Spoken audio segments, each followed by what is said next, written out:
Right then, so here we are again. This time around, I'm going to focus on, well, first of all, I just need to say that I'm not going to actually review any of these books since they've already been done by various other people on here. So instead, what I'm going to do is I'm just going to briefly see which one did it best. Because you see, these books are all connected by a certain theme or subject matter, really. And in this one, it's all about comic books. Traditional, online, amateur, special graphic novel. And this one isn't really actually about comic books, though. It's more about superheroes and supervillains existing in the actual universe, world. Expanded Goosebumps universe. Yeah, that's what we'll call it. We'll call it the Expanded Goosebumps universe. So right off the bat, the question is, which one of these books did it better? Well, clearly, Attack the Mutant. One, because it's the first book in the entire Goosebumps saga that dealt with comic books as a topic, as well as dealing with supervillains right from the get-go, beginning, middle, and end. It actually has the best executed story. This one had the potential to be good, because, I mean, look at the title, Dr. Maniac versus Robbie Schwartz. That's a very good title. Though, from what I gather, Robbie Schwartz is not exactly a very popular character. So this one had potential. And the same could go for The Wizard of Oz as well. Okay, stupid name, but the Oz character is actually one of the better villains to be introduced in one of these types of stories. But the overall execution is poor. The ending is just... okay, it's just a really, really crappy ending. But again, this one has flashes, moments, which could have worked if handled by someone who actually knew what the hell they were doing. This one had potential to be a lot better than it actually had potential to be just a better book overall. And then this brings us to the They Call Me the Night Howler. This one is obviously the most interesting one by far, as this one has the most potential out of all these books. For example, this would work as a standalone story, standalone movie. This one, maybe. This one, again, is in the maybe category. You'd really need someone very, very skillful to actually do something really good with these two books to make them work. But this one has proper TV series potential. Proper serialization, something that could even go beyond Goosebumps. It could be sent it into its own offshoot universe. They Call Me the Night Howler, the series, for example. That being said, this book also happens to have its fair share of problems. Its biggest one would have to be... where are we? Ah, yes, here. How I Became a Superhero.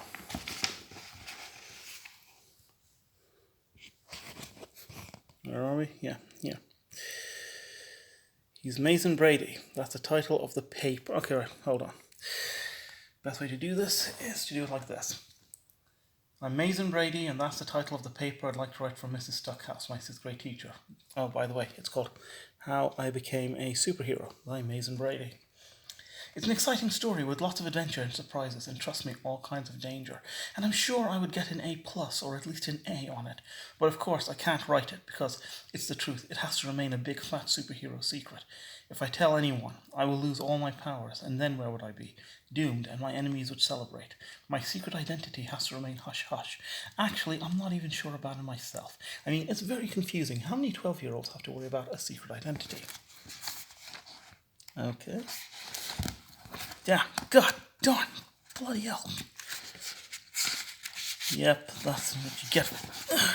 Okay, let's put it this way. I'm trying to figure out how to tell you about who I was and who I am now and what happened in between. Right, okay. That's a good start. It is. It's a really great start. Problem is, the way this book ends, his secret identity. Well, you don't need me to tell you what happens about his secret identity. Therefore, it pretty much more or less puts the opening sequence of the book as pointless when we find out about his secret identity, the opening sequence just falls apart. This book really should have started off with, "My name is Mason Brady. I used to be a superhero." The key word being used. Used to be a superhero. And then he tells the story of how he became the superhero and what happened to him.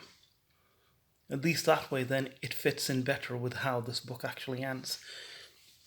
The way it's currently set up, the beginning and the ending are completely disconnected. Which is actually a pity, considering that this book, again, like I said, has so much potential. To the point it's actually way more interesting than both Dr. Maniac vs. Robbie Schwartz and The Wizard of Oz. Although both elements of these two stories could be incorporated into They Call Me the Night Howler. As a matter of fact, there's a great sequence that is very, very reminiscent of How to Be a Vampire from the Ghosts of Fear Street series, when he first dons the costume of the Night Howler, when Mason Brady first puts on the costume of the Night Howler. There's another great scene later on in the book. I'm not going to tell it to you because, I want you to find out for yourself if you're actually inclined in reading it. So let's put that over there for the moment. But yes, this one definitely has its positives and its negatives. One of the biggest negatives is that it features a lot of unnecessary information, actually. So there's these two. This one features, but we're going to make this one the focus, and the reason being is because out of all of them, there's something with They Call Me the Night Howler that just makes it stand out compared to, obviously Not to Attack the Mutant. That one is the gold standard. But this one features a number of scenes which don't really need to be there. And the main scenes, the ones which don't need to be there, are the ones involving Mason Brady's friends. And the two twin brothers, I think they're twin brothers if memory serves correct, who like to make movies. Their existence in the story doesn't serve a purpose. They're just there. They don't add or contribute anything to the story.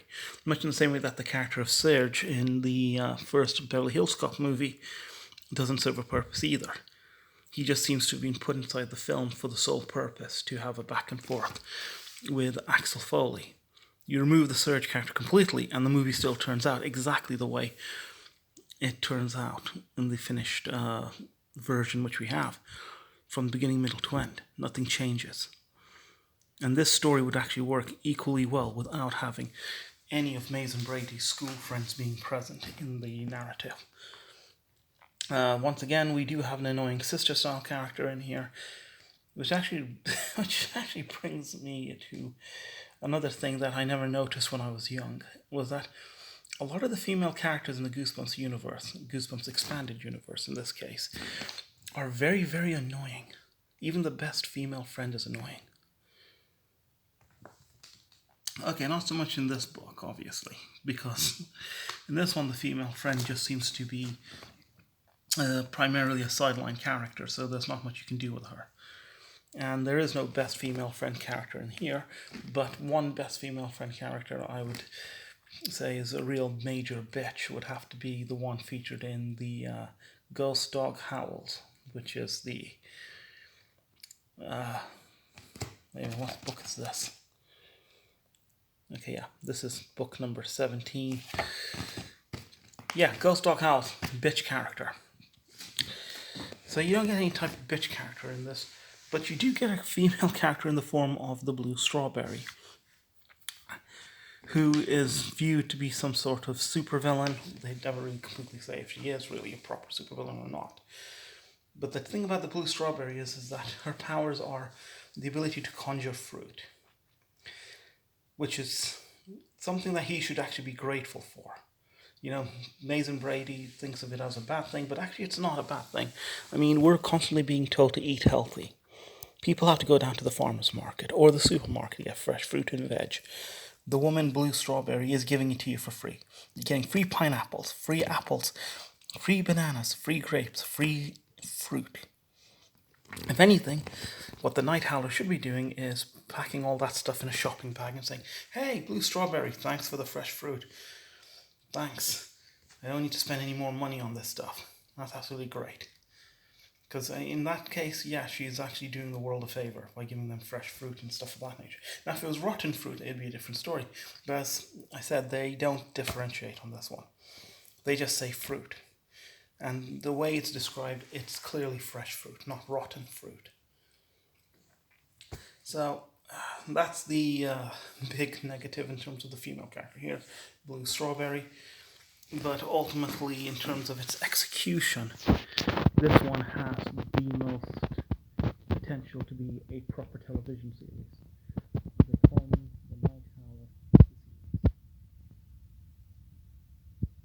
Oh, I've got a thing about the Wizard of Oz. Where are we? Yes, she wore a bright yellow t-shirt over black leggings. Why is that so familiar? Oh, that's right. Say cheese and die. Where are we? Come on. Yeah. There we go. Hearing Sherry's voice, Greg turned toward the house and saw her jogging across the patio in his direction. Her black hair was pulled back in a single braid, and she had on an oversized silky yellow top that came down over black spandex leggings. My God. Characters in both of these books wearing similar style outfits. Who knew they all shopped at the same store? Let's put that away for a moment, since we're going to be getting back to Goosebumps. They call me the Night Howler. I mentioned in a previous video that I rewrote and rebooted actually the Night of the Living Mummy book. I've decided that I'm going to go ahead and do the same thing with They Call Me the Night Howler. I'm going to give it my own spin, my own take. But I'm going to incorporate the Ooze character from The Wizard of Oz. I am going to grab Robbie Schwartz because I think there is something to be done with the character, even though the vast majority of the Goosebumps fandom probably don't like him all that much. And since we're going to be dealing with the world of a fan fiction reboot, I will probably resurrect and bring back the mutant as the resident major supervillain, rather than having Dr. Maniac take center stage. We'll keep the title They Call Me the Night Howler because that's a very great title. Oh, and just speaking of the title, look at that book cover, huh? That is a fantastic cover. Although, of course, it, doesn't really tell you anything about whether or not. Oh no, wait a minute, the other covers don't tell you much about comic books either. Now, it's a really great cover. I like it. This is one of the best pieces of art that I've seen in a modern day Goosebumps book in a long time. It's got that very old school pulp feel to it, which is similar to the thumbnail image that I've used for this video, which comes from the comics, which comes from the strip Night Raven. There you go. The Night Raven character. Call me the Night Howler. Now I'm going to change the dynamics of this because I'm going to go one step further with the Night Howler. I'm going to introduce a female best friend into this rebooted, revamped universe. And I'm going to call it How I Became a Superhero. No, I'm not going to call it that. You want to know why? Because that's a very, very generic title. I could possibly call it They Call Me the Night Howler, the reboot. That could possibly work, because then at least we're establishing that it's a reboot of They Call Me the Night Howler. Or I can just call it Busting a Super Nut. Yes, Busting a Super Nut. Because we are going to sort of have a little bit more fun with this stuff, as well as taking the piss out of everything. And the female character that I'm going to resurrect and bring back is the one female character in the Goosebumps universe that I don't have a problem with. And that is Brooke from Phantom of the Auditorium. She's one of the very few rare female characters that didn't piss me off, not like some of the other characters in the Goosebumps universe. So I'm going to bring her into this rebooted Night Howler series of mine. In that she actually leaves her school from Fenway the Auditorium, and she moves to the town where Mason Brady is, and will become his sort of sidekick / love interest. I'm also going to change the Night Howler's powers in terms of how he gets his costume, how he puts the costume on, and what type of powers he actually has. I mean, we've got a few powers in here. The main power that is often used in this book is the ability to create a shadow cloud that allows him to travel at super fast speed, but beyond that, it also gives him the chance to cloud his enemies' minds, which actually makes life so much more easier. Because technically, for someone who's read so many bloody comic books, it's amazing this guy doesn't know how to be a superhero. He's often viewed as being a loser, Mason Brady. He is often seen as just being beaten by all the supervillains.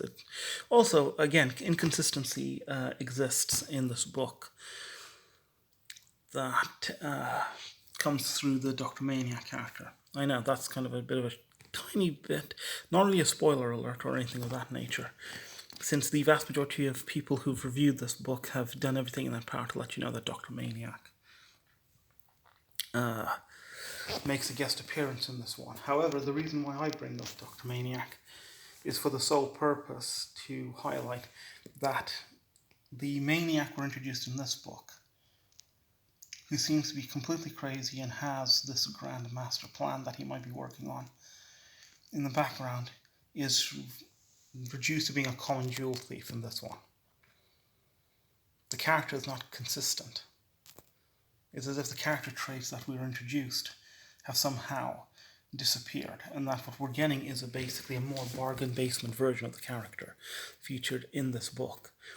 But don't worry, in my reboot I'm going to actually address that, and we're going to fix it up so that Dr. Maniac, or at least my take on Dr. Maniac, will have a level of consistency to what drives him to do the things that he actually does. What else? God, man, there's something else in this story that I needed to highlight that escapes me now. Man, I'm trying to think. Okay, you know what? I had it there for a moment and now I've actually lost it. I'm sure that after this video is done and dusted and I've put it up, it's going to come back to me. But for those who are interested in seeing one-off stories and one-off comic book titles, may I recommend... Well, hey, where are we? They Call Me the Skull. Okay, granted, yes, he never became as big as Spider-Man, Superman, Batman, or anything, and he only exists in like 3 issues. That's it. It's only a 3-issue run, really, for this guy They Call Me the Skull. But I always thought, hey, that's a really cool design. That's everything. He should be the next big thing in the world of comic books. Turns out, no. But if you get a chance, you should check him out. It's pretty good. Or you can stick with Terror Inc., which is going all over the place. Yeah, Terror Inc. Like he says, nothing personal, gentlemen, just business. Or, if you want a one-shot, you can't go wrong with The Astonishing Moth. And when I mean one-shot, this is like a one-shot. Only 1 issue of this actually exists. It never got to the point where it got serialized. So there's no issue 2, no issue 3, no ongoing series, no mini-series, nothing. Just this. Just this one plain issue of The Astonishing Moth. Or, if you really want to go old school, you can try out the Twilight Avenger. And his history is also all over the place in terms of publication. So yeah, lesser known comics that none of you have ever heard of. But hey, they are still worth seeking out if you're interested in checking out things that are slightly different from all the mainstream titles that are out there. But getting back to They Call Me the Night Howler, yeah, I've decided right in this moment that this is going to be the next book I'm going to reboot. I just haven't decided what type of format am I going to do. Am I going to publish it on Wattpad like I did with the Night of the Living Mummy reboot, or am I going to just do a series of Goosebumps, well, not Goosebumps videos, just do a series of audio style videos for YouTube. I guess I can keep you guys in suspense on that level, assuming that any of you are even remotely interested in seeing my take on it. Also, like I said, with the Night Howler, the way that it all is. Okay, you know what? There's a lot in this book to try and unpack, but I'm not going to go through every single thing. The fact is that it's unsatisfactory how the kid gets the costume. It's unsatisfactory why the real Night Howler gives up the job that he gives up, considering that his motivation, his reasons for doing what he does, don't line up with how this bad guy is officially portrayed in this story. But I'm going to fix all that. And because we're dealing with the realm of fan fiction, I'm going to go beyond with the mythology and the lore that's been introduced by R.L. Stine. I'm going to take the Goosebumps Night Howler series in a completely new and different direction. And I'm going to bring back... Ah, yes, that's right. Now I've got what I was trying to remember. Wreckage. A member of the Wrecking Crew, a supervillain introduced in this book. Again, it feeds into inconsistency. In one paragraph, it's mentioned that him and his crew are only interested in wrecking things, that they're not interested in money or materialistic possessions.